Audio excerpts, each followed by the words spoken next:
నేను పర్సనల్గా ఎప్పుడూ కాస్టింగ్ కౌచ్ను ఎదుర్కొనలేదు, కానీ ఇండస్ట్రీలోని చాలామంది హీరోయిన్ల దగ్గర విన్నాను. కోరికలు తీరుస్తేనే అవకాశం ఇస్తాం అన్నారట. అలాంటి వికృత చర్యలు ఇంకా జరుగుతుండడం బాధాకరం అంటూ కామెంట్ చేసింది కాజల్ అగర్వాల్. లేటు వయసులో కూడా దశ తిరిగి చేతిలో 3 సినిమా ఆఫర్లు పట్టేసిన కాజల్ ఇప్పుడు రాధికా ఆప్టే, అర్చన వంటి హీరోయిన్ల సరసన చేరి ఇటువంటి సంచలన వ్యాఖ్యలు, కామెంట్లు చేయడం నిజంగానే సంచలనంగా ఉంది. అలాగే గతంలో ఇండస్ట్రీలో హీరోయిన్లను కేవలం గ్లామర్ ఆరబోయడానికి మాత్రమే వాడుకునేవారు.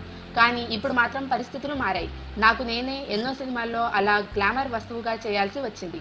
ఇప్పుడు మాత్రం నాకు ఏది కావాలో అదే ఫిక్స్ చేసుకుంటున్నాను అంటూ సెలవిచ్చింది కాజల్.